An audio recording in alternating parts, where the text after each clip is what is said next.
فاتحہ۔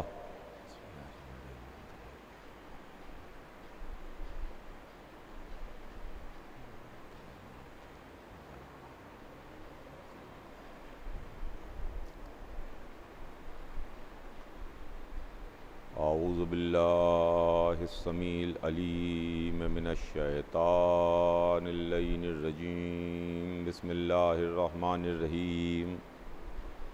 الحمد للہ رب العالمین، والصلاة والسلام علی سیدنا و نبینا و شفیعنا بالقاسم محمد وآلہ الطیبین الطاہرین المعصومین، ولعنۃ اللہ علی اعدائہم اجمعین من یومنا ھذا الی یوم الدین۔ اما بعد، فقد قال اللہ سبحانہ تبارک و تعالی فی کتابہ المبین وہو اصدق الصادقین۔ بسم اللہ الرحمن الرحیم۔ انما یرید اللہ لیذھب عنکم الرجس اہل البیت ویطہرکم تطہیرا۔ خداوند عالم، کائنات کا خالق و مالک،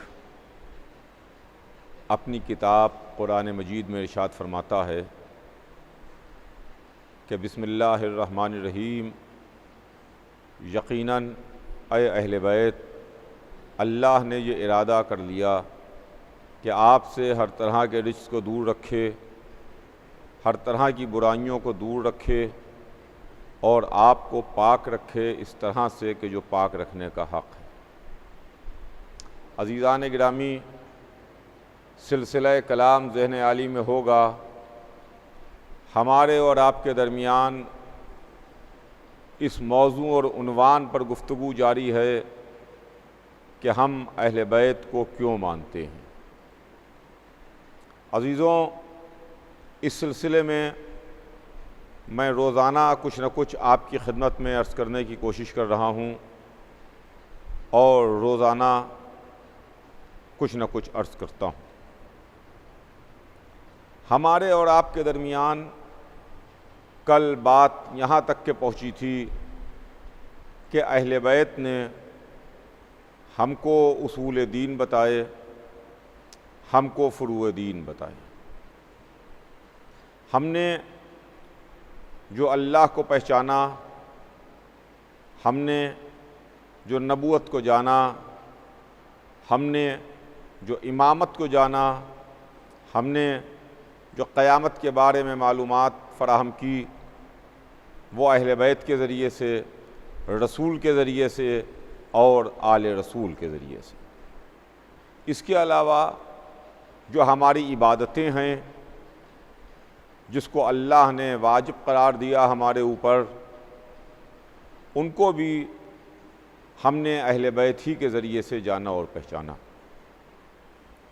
جو اب فروع دین کہلاتے ہیں۔ لیکن چاہے نماز ہو، چاہے روزہ ہو، چاہے حج ہو، یہ سب اللہ کے واسطے ہے، اللہ کے لیے ہے۔ اللہ نے آ کے ہم کو نہیں بتایا کہ کیسے میری نماز پڑھی جائے، اللہ نے آ کے نہیں بتایا کہ کیسے میرا روزہ رکھا جائے، اللہ نے خود کسی بندے کو نہیں بتایا کہ کیسے حج کیا جائے۔ نماز کیسے پڑھی جائے گی یہ ہم کو رسول اللہ نے بتایا، روزہ کیسے رکھا جائے گا یہ ہم کو اہل بیت نے بتایا، حج کیسے کیا جائے گا یہ ہم کو رسول اور آل رسول نے بتایا۔ تو جس طریقے سے ہم کو نماز کے بارے میں، روزے کے بارے میں، حج کے بارے میں، خمس کے بارے میں، زکوٰۃ کے بارے میں آل رسول نے بتایا، رسول نے بتایا، اسی طریقے سے پورا دین ہم کو آل محمد نے بتایا، حضور سرور کائنات نے بتایا، اور اہل بیت کی ذات گرامی ہے جس نے ہم کو تعلیمات فراہم کی۔ تو یہ سارے کا سارا معاملہ بے شک حکم تو اللہ کی طرف سے ہے، لیکن پریکٹیکل ہم کو رسول اللہ نے بتایا، عملی طور کے اوپر ہم کو آل رسول نے بتایا۔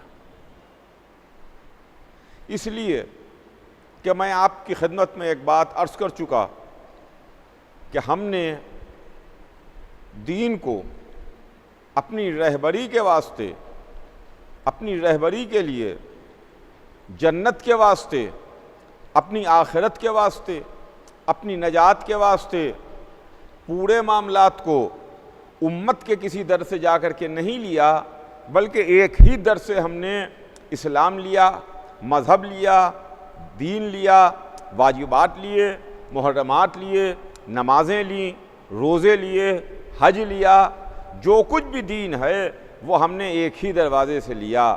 اسی دروازے سے ہم نے قرآن لیا، اسی دروازے سے ہم نے احادیث نبوی لیں، اور اسی دروازے سے ہم نے تفسیر قرآن لی۔ ہم 1400 برس سے ایک ہی دروازے پر بیٹھے ہیں، ایک دروازے کے علاوہ ہم نے دوسرا در کبھی نہیں دیکھا۔ لیکن یہ اہل بیت کی قربانیاں ہیں عزیزان گرامی، کہ جنہوں نے ہماری ہدایت کا انتظام کیا اور ہماری نجات کا انتظام کیا۔ آج بیان آگے بڑھتا ہے اور بات بہت جلدی بہت تیزی کے ساتھ آپ کی خدمت میں عرض کرتا ہوا آگے بڑھوں گا، اس لیے کہ ہر دن وقت گھٹتا جا رہا ہے، ہر دن تاریخیں آگے بڑھ رہی ہیں، تاریخ آگے بڑھ رہی ہے، وقت پیچھے کی طرف آ رہا ہے، وقت کم ہوتا جا رہا ہے۔ اور یہ جو عنوان میں نے آپ کی خدمت میں منتخب کیا ہے، یہ عنوان اتنا وسیع عنوان ہے، اتنا بڑا عنوان ہے کہ اس میں 10 مجلسیں کیا 10 عشرے بھی پڑھے جائیں تو یہ عنوان کا حق ادا نہیں ہوگا۔ 10 عشرے بھی اس کے واسطے ناکافی ہیں، اس لیے کہ اہل بیت کے ماننے کی وجہ کیا ہے، کہ کیوں ہم اہل بیت کو مانتے ہیں۔ اہل بیت کو ماننے کے بعد ہمارا سر بلند ہے، اہل بیت کو ماننے کے بعد ہمیں کوئی ندامت نہیں ہے، اہل بیت کو ماننے کے بعد ہمیں کوئی پریشانی نہیں ہے۔ دین کا آغاز دعوت عشیرہ سے ہوا۔ اسلام دعوت عشیرہ میں حضور سرور کائنات نے بتایا، جب یہ آیہ مبارکہ نازل ہوئی کہ وَأَنزِلْ عَشِيرَتَكَ الْأَقْرَبِينَ، اے رسول آپ ڈرائیے اپنے خاندان والوں کو، اپنے قریب ترین لوگوں کو، آپ ان کو ڈرائیے۔ حضور سرور کائنات نے ایک دعوت کی جو دعوت عشیرہ کے نام سے مشہور ہے، جس میں اپنے خاندان والوں کو بلایا، اور خاندان والوں کو بلا کر کے رسول اللہ نے اللہ کو بتایا کہ دیکھو اللہ ایک ہے، اللہ کو مانو، وہ وحدہ لا شریک ہے۔ اس کے بعد رسول نے دوسرا چیپٹر شروع کیا، دوسرا سبق پڑھایا کہ میں اللہ کا رسول ہوں، اللہ نے مجھے اپنا رسول بنا کے بھیجا ہے، میں اس کی طرف سے تمہارے درمیان رسول بن کے آیا ہوں۔ یہ رسول اللہ نے دوسرا امت کو چیپٹر بتایا، خاندان والوں کو بتایا۔ اب اس کے بعد رسول اللہ نے امت سے ایک سوال کیا، خاندان والوں سے ایک سوال کیا، جو لوگ دعوت میں شامل ہوئے ان سے ایک سوال کیا، کہا بھائی تم یہ بتاؤ کہ کون ہے جو مشکل موقعوں پر میرے کام آئے، کون ہے جو مشکلوں میں میرا ساتھ دے۔ سب کے سب گردن جھکائے بیٹھے رہے، کسی نے لبیک نہ کہی، کسی نے کھڑے ہو کے یہ نہ کہا کہ عبداللہ کے بیٹے ہم مشکلوں میں آپ کا ساتھ دیں گے، ہم پریشانیوں کے موقع پر آپ کا ساتھ دیں گے۔ جتنے موجود تھے سب گردنیں جھکائے بیٹھے رہے، رسول کہتے رہے کہو اللہ ایک ہے، میں اللہ کا رسول ہوں، مشکلوں میں میرا ساتھ دینے والا کون ہے۔ تاریخ لکھتی ہے کہ سب خاموش بیٹھے رہے؟ آپ تاریخ اٹھا کے دیکھ لیجئے، آپ کو تمام تاریخوں میں مل جائے گا کہ جہاں سے آغاز ہو رہا ہے، بوڑھے بوڑھے لوگ بیٹھے رہے، خاندان والے بیٹھے رہے، پیٹ بھرے کھانا کھائے موجود رہے، مگر ایک شہزادے نے کھڑے ہو کے نصرت کا وعدہ کیا، اور اس نے کھڑے ہو کے بچے نے کہا کہ میں گواہی دیتا ہوں کہ اللہ ایک ہے، اشہد ان لا الہ الا اللہ، میں گواہی دیتا ہوں کہ اللہ ایک ہے، میں گواہی دیتا ہوں کہ آپ اللہ کے رسول ہیں، اشہد ان محمد رسول اللہ۔ اور اس کے بعد بچے نے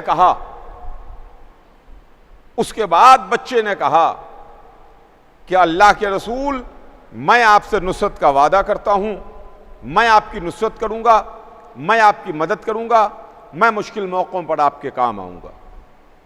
مگر رسول اللہ نے اس شہزادے کو بٹھا دیا، اس کمسن بچے کو بٹھا دیا، کہا یا علی تم بیٹھ جاؤ۔ علی بیٹھ گئے، محفل برخاست ہو گئی، خاندان والے ڈسپرس ہو گئے، چلے گئے۔ دوسرے دن پھر رسول اللہ نے بلایا، اسی طریقے سے کھانا کھلایا، دسترخوان بچھایا۔ جب شکم سیر ہو گئے، جب کھانا کھا لیا، پھر رسول اللہ نے اپنی بات دہرائی، کہو اللہ ایک ہے، اللہ نے مجھے اپنا رسول بنا کے بھیجا ہے، اب کون ہے جو مشکلوں میں میرے کام آئے؟ آج پھر سب خاموش بیٹھے رہے، گردنیں جھکی ہوئی تھیں، سروں پر طائر بیٹھے ہوئے تھے، فقط ایک شہزادہ کھڑا ہوا جس نے کل کھڑے ہو کے نصرت کا وعدہ کیا تھا، اس نے آج پھر کھڑے ہو کے نصرت کا وعدہ کیا، کہا میں گواہی دیتا ہوں کہ اللہ ایک ہے، میں گواہی دیتا ہوں کہ آپ اللہ کے رسول ہیں، اور میں آپ کی نصرت و مدد کا وعدہ کرتا ہوں۔ رسول نے اس شہزادے کو پھر بٹھایا، اس کمسن 10 برس کے بچے کو بیٹھا کے کہا کہ یا علی بیٹھ جاؤ۔ مجمع پھر اٹھ گیا، لوگ پھر اپنے اپنے گھروں کو چلے گئے۔ آج تیسرے دن پھر رسول نے آواز دی کہ آؤ میرے خاندان والوں۔ خاندان والے پھر جمع ہوئے، دسترخوان بچھا، دسترخوان پر کھانا کھایا۔ پھر رسول نے کھڑے ہو کے تقریر کی، اللہ کو بتایا، اپنے کو پہچنوایا، اپنا مددگار مانگا، اپنا مشکل کشا مانگا۔ لیکن آج کی محفل میں، آج کی تقریر میں رسول اللہ نے ایک جملے کا اضافہ کیا۔ میں تمام سننے والوں کی توجہ چاہتا ہوں، جہاں جہاں میری آواز جا رہی ہے، جو جو لوگ مجھے سن رہے ہیں، میں توجہ چاہتا ہوں کہ رسول اللہ نے آج ایک جملے کا اضافہ کیا، اور وہ جملہ یہ تھا کہ دیکھو جو مشکلوں میں میری مدد کرے گا، جو پریشانیوں میں میرے کام آئے گا، جو مشکل موقعوں پر میرا ساتھ دے گا، وہی میرے بعد میرا جانشین ہوگا، وہی میرے بعد میرا خلیفہ ہوگا، وہی میرے بعد میرا نائب ہوگا۔ تیسرے دن رسول اللہ نے یہ جملہ فرمایا، جو مشکلوں میں میرا ساتھ دے گا وہی میرا جانشین ہوگا، وہی میرا خلیفہ ہوگا۔ آج پھر مجمع پر سناٹا چھایا رہا۔ 10 برس کا کمسن شہزادہ جو 2 دن سے کھڑے ہو کے نصرت کا وعدہ کر رہا تھا، جو اللہ کی وحدانیت کی گواہی دے رہا تھا، جو محمد کی رسالت کی گواہی دے رہا تھا، اس نے آج پھر کھڑے ہو کے اللہ کی وحدانیت کی گواہی دی، محمد کی رسالت کی گواہی دی، اور رسول اللہ سے نصرت کا وعدہ کیا کہ اللہ کے رسول میں آپ کی نصرت و مدد کروں گا، میں وعدہ کرتا ہوں۔ تو رسول اللہ نے علی کو کلیجے سے لگا لیا، علی کو سینے سے لگا لیا، فرمایا یا علی اب تم ہی میرے بعد میرے خلیفہ ہو، تم ہی میرے بعد میرے نائب ہو، تم ہی میرے بعد میرے جانشین ہو۔ علی تم ہی میرے بعد میرے خلیفہ ہوگے، علی تم ہی میرے بعد میرے جانشین ہوگے۔ رسول نے علی کو کلیجے سے لگایا۔ اب میں آج اسلام کے پہلے دن امت مسلمہ سے ہاتھ جوڑ کے عرض کرنا چاہتا ہوں، اے مسلمانوں، اے اسلام کے نام نہاد ٹھیکیداروں، تم مسلمان ہو، تم اسلام کے ٹھیکیدار ہو۔ آج دعوت عشیرہ کا پہلا دن ہے، پہلے ہی دن رسول اللہ نے اس معاملے کو حل کر دیا کہ محمد کے بعد محمد کا نائب کون ہوگا، محمد کا جانشین کون ہوگا۔ جو میدان چھوڑ کے میدان سے فرار ہو جائے وہ محمد کا جانشین نہیں ہے، جو محمد کی نصرت اور مدد کرے وہی محمد کا خلیفہ بھی ہے، وہی محمد کا جانشین بھی ہے۔ جو رسول کی مدد کرے وہی محمد کا خلیفہ ہے، وہی رسول اللہ کا جانشین ہے۔ اب جانشینی یا محمد کی بحث بیکار ہے کہ رسول کے بعد رسول کا جانشین کون ہے، رسول کے بعد رسول کا جانشین کون ہے، رسول کا خلیفہ کون ہے۔ اس لیے کہ آج امت یہ کہتی ہے، علماء اسلام نے لکھا، مورخین نے لکھا، ہسٹورینز نے لکھا کہ رسول اللہ تو اپنے بعد کا انتظام کر کے ہی نہیں گئے تھے، کہ رسول کے بعد کون رسول کا نائب ہوگا، کون رسول کا جانشین ہوگا، رسول کے بعد کون سربراہی کرے گا، رسول اللہ تو اس کا انتظام ہی نہیں کر کے گئے تھے۔ اور اسی انتظام میں مصروفیت کے واسطے امت نے رسول اللہ کے غسل و کفن و دفن کو چھوڑ دیا۔ رسول کے غسل و کفن اور دفن کو چھوڑ کے امت نے اپنا انتظام شروع کیا کہ ہم رسول کے بعد کس کو خلیفہ مانیں، ہم رسول کے بعد کس کو اپنا جانشین مانیں، ہم رسول کے بعد کس کے ہاتھ پر بیعت کریں۔ بھائی رسول اللہ کو یہ سوچنا چاہیے تھا کہ بھائی میرے بعد کیا ہوگا۔ ارے بھائی یہ تو دنیا کا ایک عام انسان بھی اپنے بعد کا انتظام کر کے جاتا ہے کہ میرے بعد کیا ہوگا، میرے بعد یہ امپائر ہے، اس امپائر کا کیا ہوگا، میرے بعد یہ کاروبار ہے، اس کاروبار کا کیا ہوگا، میرے بعد یہ پراپرٹی ہے، اس پراپرٹی کا کیا ہوگا، میرے بعد اتنا بڑا آرگنائزیشن ہے، اس آرگنائزیشن کا کیا ہوگا۔ ایک عام انسان اپنے بعد کا انتظام کر کے جاتا ہے، اور اللہ کا اتنا بڑا رسول اپنے بعد اس کا انتظام کر کے نہ جائے، یہ ہماری عقل میں نہیں آتا۔ سنیے گا عزیزان گرامی، یہ ہماری عقل میں نہیں آتا کہ اللہ کا اتنا بڑا رسول اس کا انتظام نہ کر کے جائے۔ مجھے ابھی وہ میٹر اور وہ چیز ٹچ نہیں کرنا ہے کہ رسول اللہ نے غدیر میں کیا کہا۔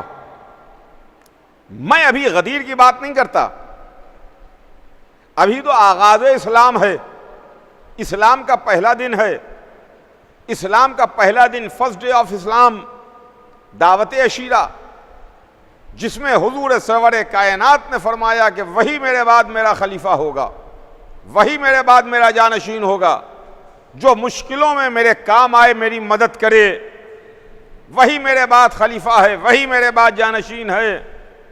تو اب علماء اسلام سے میں عرض کروں کہ اے علماء اسلام، اے مفتیان شرح متین، اے اسلام کے نام نہاد ذمہ داروں اور ٹھیکیداروں، کیا آپ نے اسلام کا پہلا سبق بھلا دیا؟ جو آپ یہ کہتے ہیں کہ رسول اللہ اپنے بات کو انتظام کر کے نہیں گئے، اما رسول اللہ نے اپنے بات کا انتظام اسلام کے پہلے ہی دن کر دیا۔ دعوت عشیرہ میں رسول اللہ نے اپنے بات کا انتظام کر دیا۔ اگر آپ دعوت عشیرہ میں مسلمان ہو گئے ہوتے تو کبھی اس طرح کے جملے نہ کہتے، اگر آپ دعوت عشیرہ میں موجود ہوتے تو کبھی آپ یہ بات نہ کہتے۔ ہمیں تو لگتا ہے کہ آپ بعد کے مسلمان ہیں، تبھی پہلا سبق آپ کو معلوم نہیں ہے، پہلا سبق آپ جانتے نہیں۔ پہلے دن رسول اللہ نے مسئلے کو حل کر دیا، جو میرے مشکل میں مدد کرے گا وہی میرے بعد میرا خلیفہ اور جانشین ہوگا۔ علی نے نصرت کا وعدہ کیا، علی نے گواہی دی کہ میں گواہی دیتا ہوں کہ آپ اللہ کے رسول ہیں، اشہد ان محمد رسول اللہ، میں گواہی دیتا ہوں کہ اللہ ایک ہے وحدہ لا شریک ہے، اشہد ان لا الہ الا اللہ۔ آج پوری ملت، آج تمام مسلمان یہی کلمہ پڑھتا ہے۔ دیکھیے ہمارے پاس تو 3 کلمے ہیں، توجہ چاہوں گا عزیزوں، ہمارے پاس تو 3 کلمے ہیں، مگر امت کے پاس، میجارٹی کے پاس 2 کلمے ہیں، لا الہ الا اللہ محمد رسول اللہ، لا الہ الا اللہ محمد رسول اللہ۔ آج کوئی نہیں کہتا،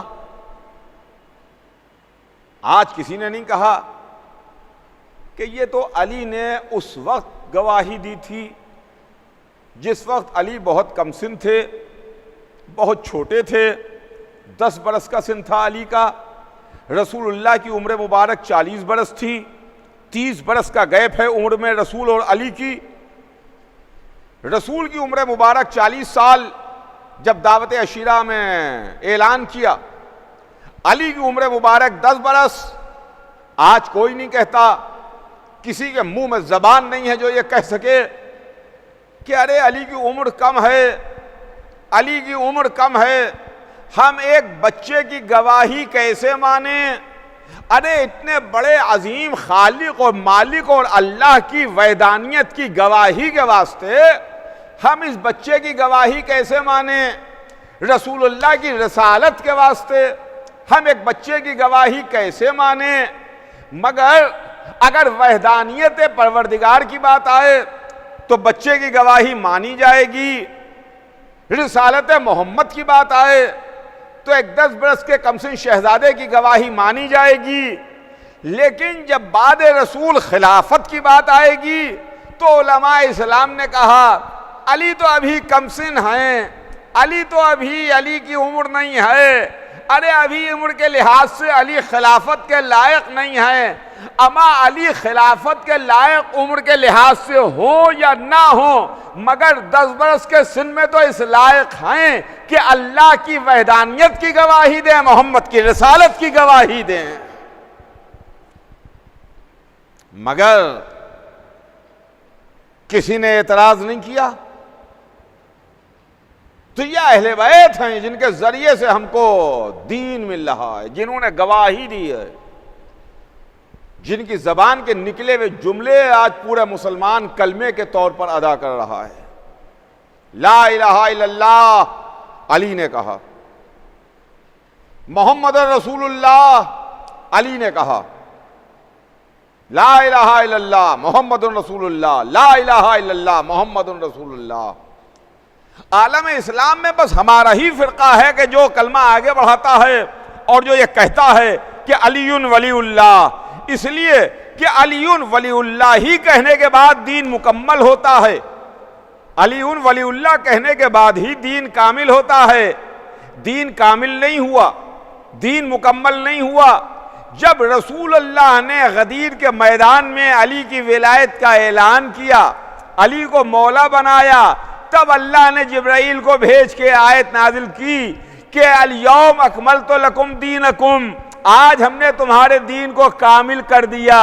پتہ چلا کہ جب علی کی ولایت دین میں شامل ہو گئی تبھی دین مکمل ہوا، ادھر دین مکمل ہوا، ادھر ہمارا کلمہ مکمل ہوا، وہ ہمارا کلمہ مکمل ہو رہا ہے۔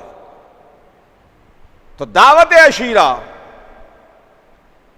جس میں اہل بیت کی قربانیاں، ہم اہل بیت کو کیوں مانتے ہیں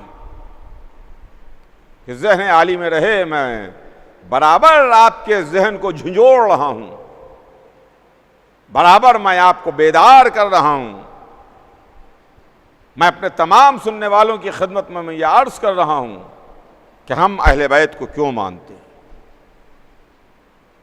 ان کی قربانیاں ہیں، ان کی خدمات ہیں، ان کی سیکریفائسز ہیں مذہب کے لیے، اسلام کے لیے۔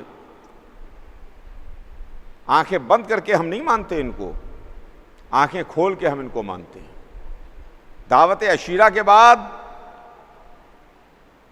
منزل آگے بڑھتی ہے۔ میں جلدی جلدی تمام اسلامی واقعات کو چھوڑتا ہوا اپنی بات کو آگے بڑھا رہا ہوں، صرف اشارہ کرتا ہوا آپ کی خدمت میں آگے بڑھوں گا کہ دعوت عشیرہ کے بعد ایک رات آئی جو رات بڑی بھیانک رات تھی،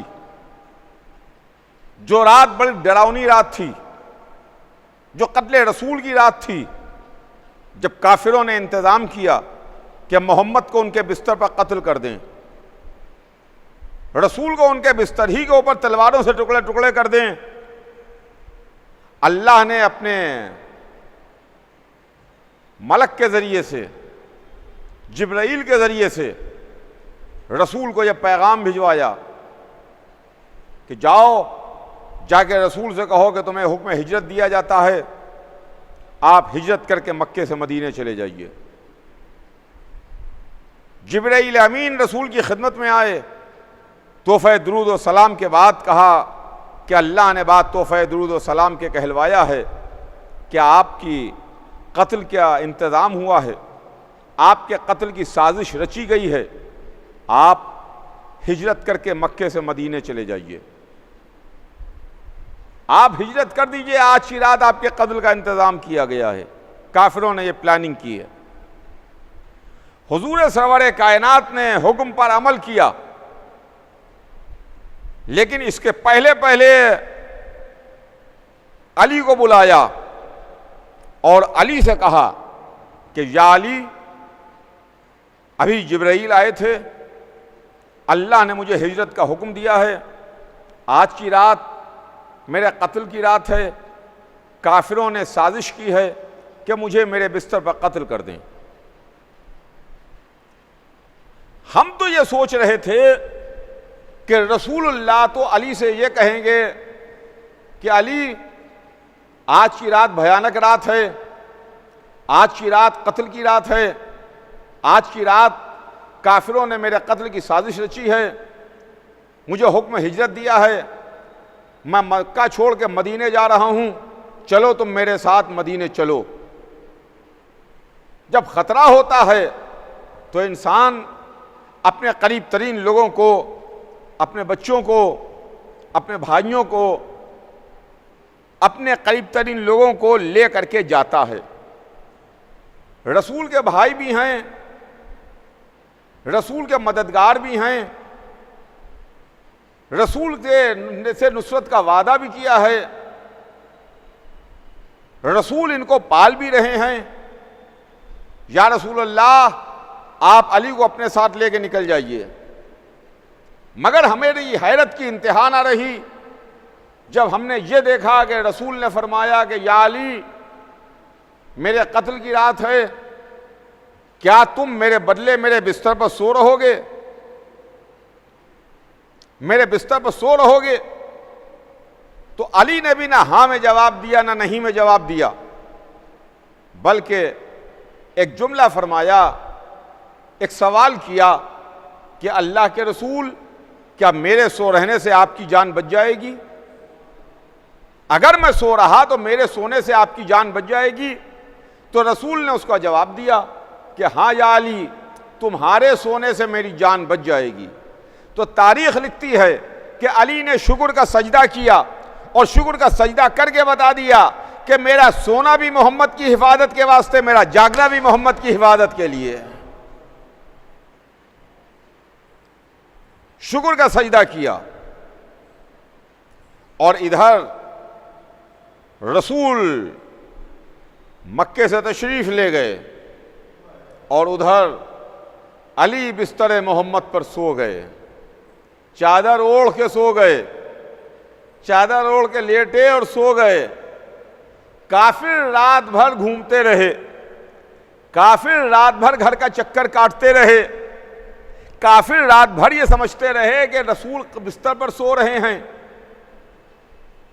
کافر رات بھر اس میں رہے کہ چلو یہ بستر پر سو رہے ہیں، اب ہم صبح کے قریب گھر میں کودیں گے، کود کے محمد کو ان کے بستر پر قتل کر دیں گے، تلواروں سے ٹکڑے ٹکڑے کر دیں گے اور ہم اپنے مقصد میں کامیاب ہو جائیں گے۔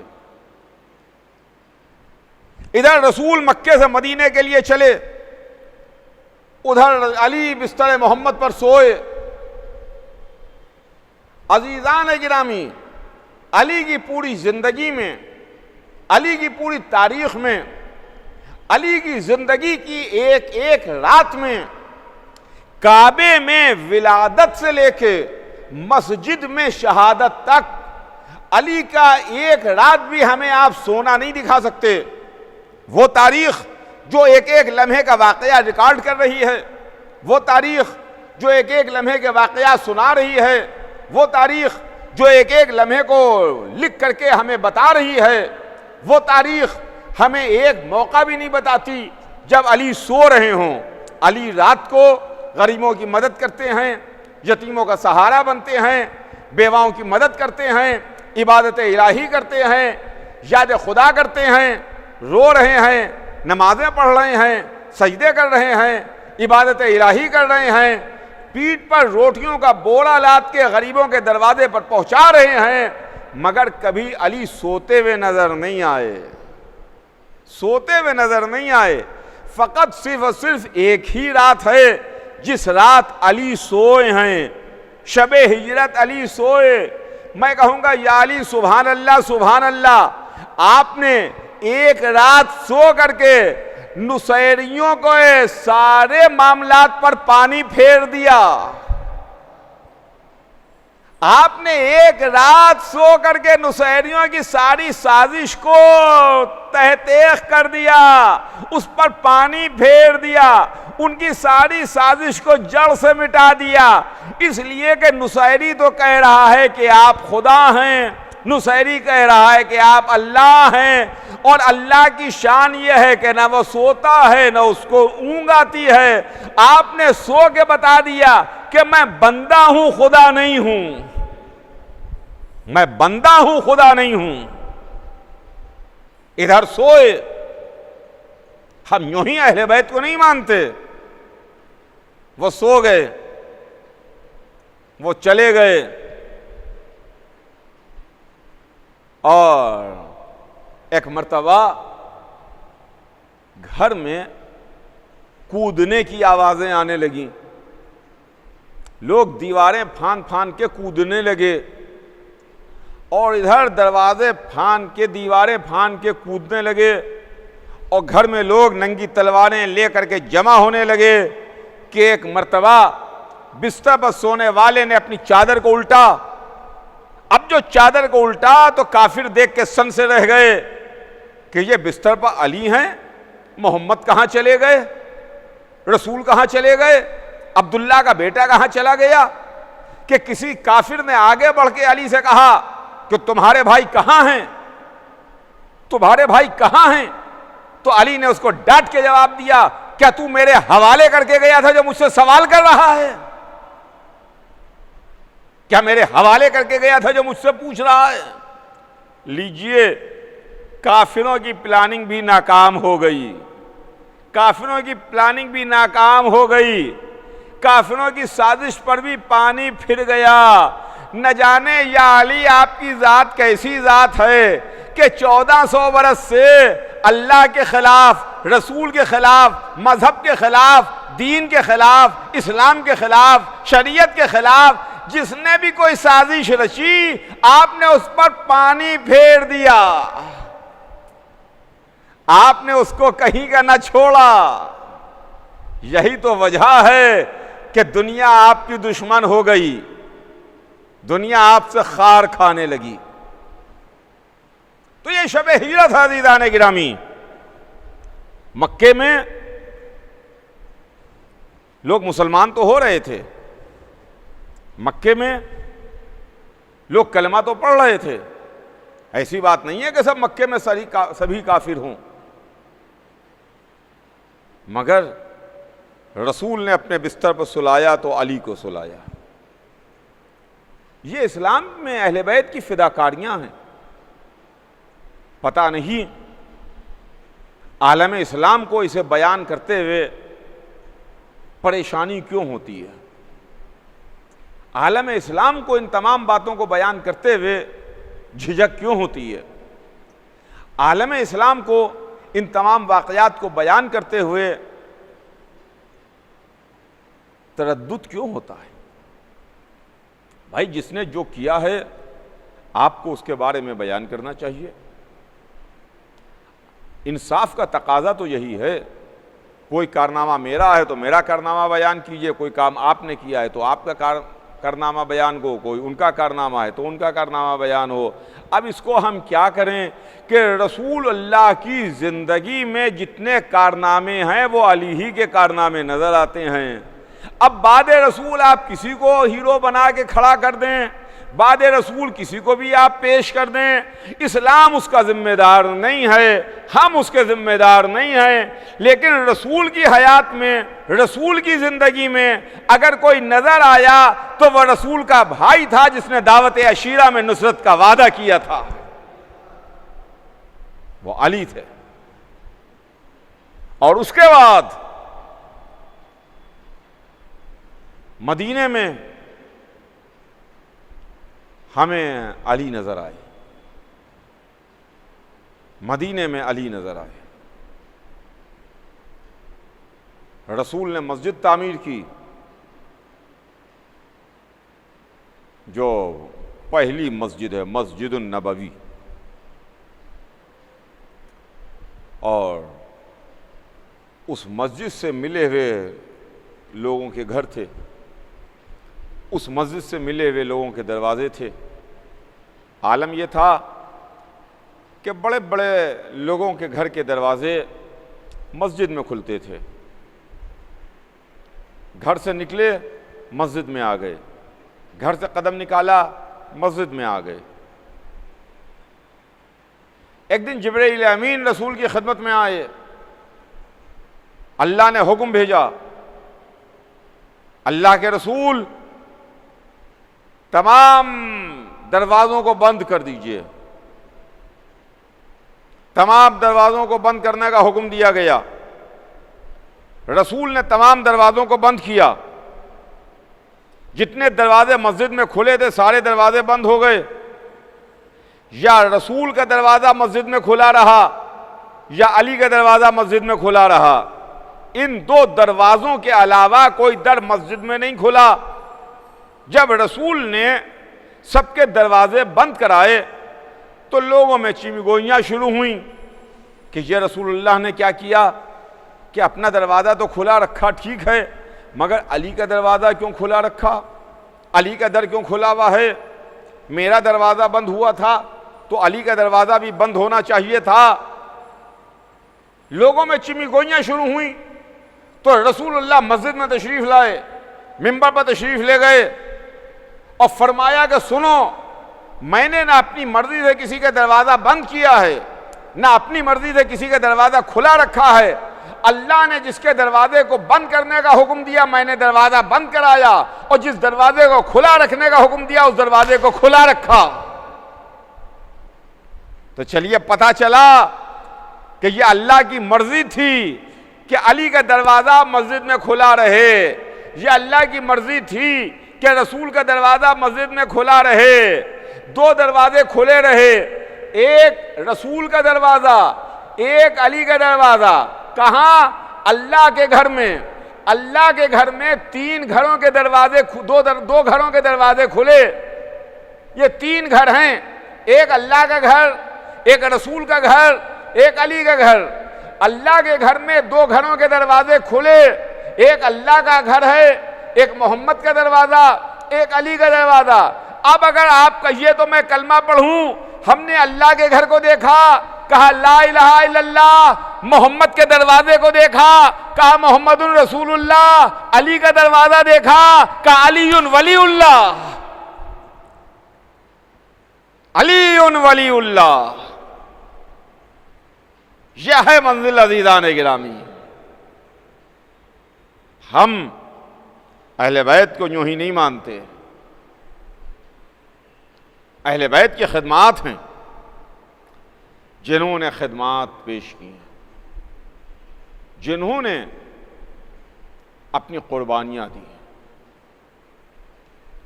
اگر مدینے کی بات آئے تو ہم کو اہل بیت نظر آئیں گے، اگر قربانیوں کی بات آئے تو ہمیں اہل بیت ملے، اگر میدان میں تلوار چلانے کی بات آئے تو تاریخ بڑے بڑے بہادروں کے نام لکھتی ہے، لکھا کرے مگر اگر کوئی میدان میں تلوار چلاتا ہوا نظر آیا تو وہ وہی تھا جو میدان میں اس طریقے سے آتا تھا، اس طریقے سے جم کے لڑتا تھا کہ کبھی اس کی قرآن تعریف کر رہا ہے، کبھی اس کے لیے جبرائیل قصیدہ پڑھتے ہوئے آ رہے ہیں۔ لا فتح الا علی، لا سیف الا ذوالفقار، یہ منزل ہے جن کی قربانیاں ہیں، جن کی فداکاریاں ہیں، جنہوں نے قدم قدم پر احسان کیے، لیکن اس کے بدلے میں انہوں نے کچھ لیا نہیں ہے، بلکہ اس کے بدلے میں دین کو دیا ہے، امت کو دیا ہے، مسلمانوں کو دیا ہے، ہیومینٹی کو دیا ہے، انسانیت کو دیا ہے۔ آج انسانیت پر احسان ہے آل محمد کا، انسانیت پر احسان ہے اہل بیت کا، اس لیے کہ انسانیت کا سب سے بڑا درس ہم کو آل محمد نے بتایا، ہم کو آل محمد نے دیا ہے۔ دنیا میں اپنے قاتل کے ساتھ کوئی انصاف نہیں کرتا۔ اگر کوئی قاتل ہے، اگر کوئی ہمارا قاتل ہے، کسی نے کوشش کی ہے ہمیں قتل کرنے کی، اگر کسی پر ہمارے مرڈر کے اٹمپٹ کا کیس ہے، اٹمپٹ ٹو مرڈر کیا ہے یا ہمیں قتل کیا ہے، اگر ہم بچ گئے ہیں تو ہم، یا اگر ہم نہیں بچ پائے تو ہماری اولادیں، ہمارے خاندان والے، ہمارے بھائی، ہمارے عزیز کوشش کرتے ہیں کہ قاتل بچنے نہ پائے۔ مانگ ہوتی ہے کہ قاتل کو گرفتار کیا جائے، قاتل کو سزا دی جائے، سخت سے سخت سزا دی جائے، عبرت ناک سزا دی جائے، لیکن یہ انسانیت کا درس تو ہم کو علی نے دیا۔ جہاں پر علی کا قاتل گرفتار کر کے لایا گیا مسجد کوفہ میں 19ویں رمضان کی صبح کو، بازو بندھے ہوئے تھے، قاتل کو گرفتار کر کے لایا گیا۔ ایک مرتبہ وہ علی جن کے سر سے خون جاری تھا، وہ علی جن کے سر پر ابھی تلوار پڑی تھی، وہ علی جن کی اولادیں اور چاہنے والے جن کو گھیرے بیٹھے ہوئے تھے، ان کے سامنے جب قاتل لایا گیا تو سب سے پہلا جملہ جو علی نے کہا، سب سے پہلا جملہ اپنے قاتل کو دیکھ کے جو علی نے کہا، وہ اپنے بیٹے امام حسن سے کہا کہ میرے لال حسن، دیکھتے نہیں ہو کتنی کس کے قاتل کے بازوؤں کو باندھ دیا گیا ہے، میرے لال اس کے بازوؤں کی رسی کو کھلوا دو، اس کے بازوؤں کی رسی کو ڈھیلا کرو۔ لیجئے قاتل کے بازوؤں کی رسی کو کھلوایا گیا، رسی کو ڈھیلا کیا گیا۔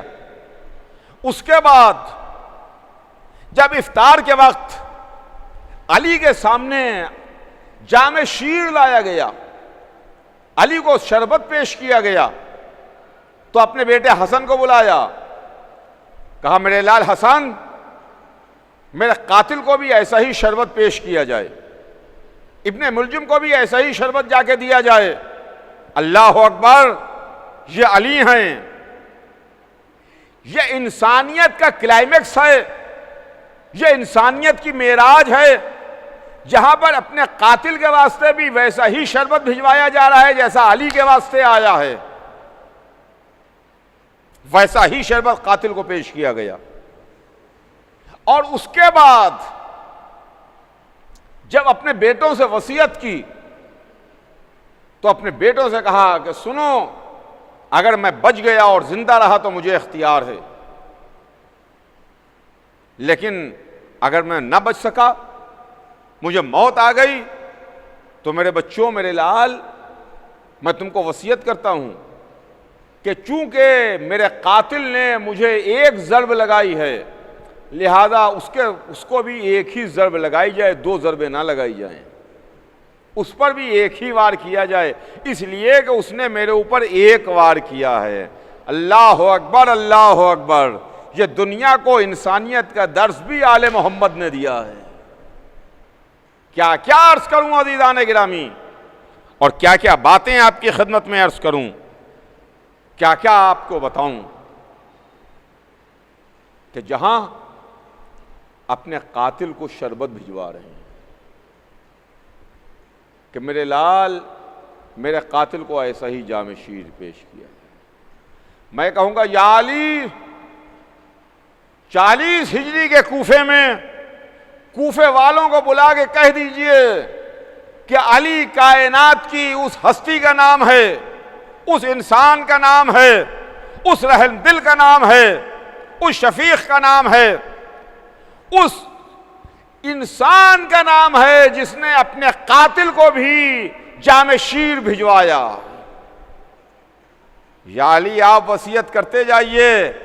جب 61 ہجری میں 3 دن کا بھوکا پیاسا آپ کا 6 مہینے کا پوتا ہوگا، اپنے باپ کے ہاتھوں پر پانی پینے کے واسطے مقتل میں آئے گا، تو کوئی انسان، کوئی شخص آگے بڑھ کے علی اصغر کے گلے میں چند قطرے پانی کے ٹپکا دے. ہاں عزیزوں، یہ چھٹی رات آ گئی. اب یہ وہ راتیں ہیں جس میں ہم ان کا ذکر کر رہے ہیں کہ جو محمد کے باغ کے پھول ہیں. کل زینب کے لاڈلوں کا تذکرہ ہوا، آج ام رباب کے باغ کے پھول کا ذکر ہو جائے. وہ پھول جو ابھی کلی تھا، وہ پھول جس کی عمر ابھی 6 مہینے کی تھی، لیکن عمر 6 مہینے کی تھی، منزل قربانی میں سب سے بڑی قربانی کے اوپر وہ فائز تھا. سب سے عظیم قربانی حضرت علی اصغر کی قربانی تھی. جب اصحاب بھی شہید ہو گئے، انصار بھی قتل کر دیے گئے، انصار بھی مارے گئے، دل کے ٹکڑے بھی شہید ہو گئے، عباس کے بازو بھی کٹ گئے، قاسم کا لاشا پامال ہو گیا، اون محمد کے جنازے آ گئے، علی اکبر کے سینے سے حسین برچھی کا پھل نکال چکے.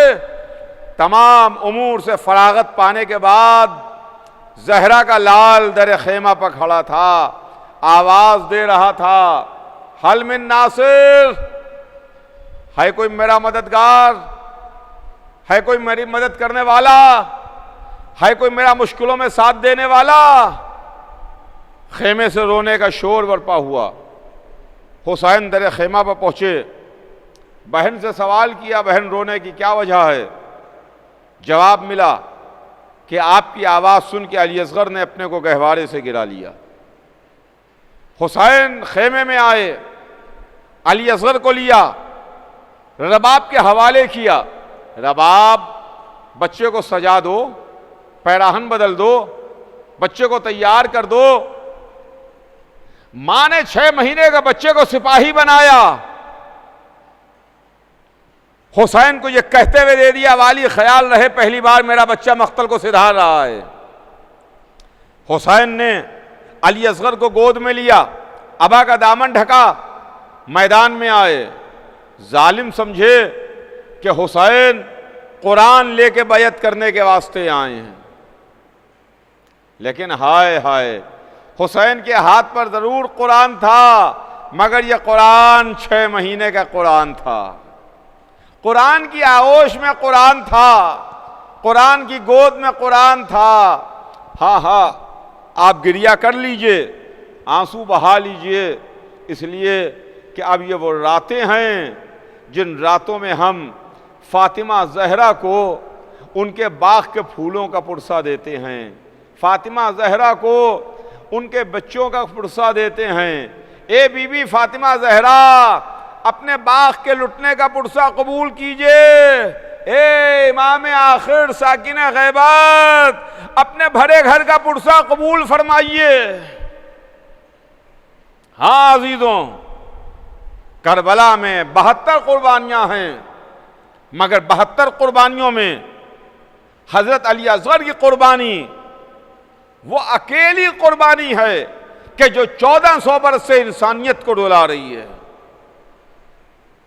1400 برس سے انسان رو رہا ہے، جس کے سینے میں انسانیت کا دل دھڑک رہا ہے، وہ قربانی ہے شہادت علی اصغر سن کے آنسو بہاتا ہے. حسین کی قربانی بڑی عظیم قربانی ہے. عباس و علی اکبر کی قربانیاں بڑی عظیم قربانیاں ہیں. زینب کے لاڈلوں کی قربانی، اصحاب و انصار کی قربانیاں، ایک ایک قربانی، ایک ایک شہادت ہمیں پوری زندگی رونے کے واسطے کافی ہے. مگر وہ جو غیر ہیں، جن کا تعلق اسلام سے نہیں ہے، جن کا تعلق مذہب سے نہیں ہے، جو رسول کو رسول نہیں مانتے، مگر وہ ہیں انسان، ان کے کلیجے میں انسانیت کا دل دھڑک رہا ہے، وہ جب کربلا کے واقعے میں شہادت علی اصغر سنتے ہیں تو تڑپ جاتے ہیں. اس لیے کہ آج کی دنیا دہشت گردی کا شکار ہے. آج دنیا میں بڑے بڑے دہشت گردی کے واقعات ہوتے ہیں، لیکن کیا یہ دنیا والے سن سکیں گے کہ آج سے 1400 برس پہلے سب سے بڑا دہشت گردانہ حملہ کربلا کے میدان میں ہوا تھا، جہاں ایک چھوٹے سے قافلے کو 3 دن کا بھوکا اور پیاسا رکھا گیا، اور یہ دہشت گردی کی سب سے بڑی مثال تھی کہ 6 مہینے کے بھوکے اور پیاسے بچے کو بجائے اس کے کہ پانی پلایا جائے، اس کو تیر ہرملہ کا نشانہ بنا کر کے شہید کیا جاتا ہے. اس سے بڑی کیا کوئی دہشت گردی ہو سکتی ہے؟ حسین نے اپنے ہاتھوں پر علی اصغر کو دکھایا، بلند کیا. ظالموں، اگر میں خطاوار ہوں تو یہ بچہ تو خطاوار نہیں، اسے تھوڑا سا پانی پلا دو. لیکن پانی کے بدلے میں ہرملہ کا 3 بھال کا تیر چلا. ہاں، کیا کوئی کوفے کا والا نہیں تھا؟ کیا کربلا میں کوئی نہ تھا جس نے یہ منظر دیکھا ہو کہ علی نے بھی اپنے قاتل کو جام شیر بھجوایا تھا؟ ساقی کوثر کا بیٹا ساقی کوثر کے پوتے کے لیے پانی مانگ رہا تھا. مگر افسوس، علی اصغر کے گلے پر 3 بھال کا تیر لگا. بچہ تیر کھاتے ہی مسکرایا، اور مسکرا کے بچے نے آنکھوں کو بند کر لیا. حسین نے ایک مرتبہ آسمان کو دیکھا، علی اصغر کی صورت کو دیکھا، بچے کے گلے میں لگے ہوئے تیر کو دیکھا. ایک مرتبہ علی اصغر کے گلے سے تیر نکالا، چند قطرے لہو کے نکلے. حسین نے آسمان کی جانب دیکھا، آواز آئی. زمین کی جانب دیکھا، آواز آئی. وہ قطرے لہو کے حسین نے یہ کہتے ہوئے اپنے چہرے پر مل لیے کہ میں روز محشر اسی عالم میں اپنے نانا سے ملاقات کروں گا، اسی عالم میں اپنے نانا سے ملوں گا. اب 6 مہینے کی بچے کی میت کو کلیجے سے لگائے ہوئے چلے. کیا خوب کسی شاعر نے کہا کہ لاش اصغر لے چلے سینے سے لپٹا کے حسین، اور پیارا ہو گیا یہ پھول کملانے کے بعد. در خیمہ پر آئے، آواز دی رباب آؤ علی اصغر آ گئے، رباب آؤ تمہارا بچہ آ گیا. رباب سے پہلے ننھی سکینہ نکل کے آئیں. بابا کیا میرا بھائی پانی پی آیا؟ کیا علی اصغر پانی پی آئے؟ کیا میرے واسطے پانی نہ مہیا ہو سکا؟ میرے واسطے پانی نہ آ سکا؟ حسین کیا جواب دیتے؟ ابا کا دامن الٹا، اے بیٹی میں نے بڑی کوشش کی تیرے بھائی کو پانی مل جائے. علی اصغر آب کوثر سے سیراب ہو کے آئے ہیں. واہ علی اصغرا، واہ مظلومہ کی صدائیں بلند.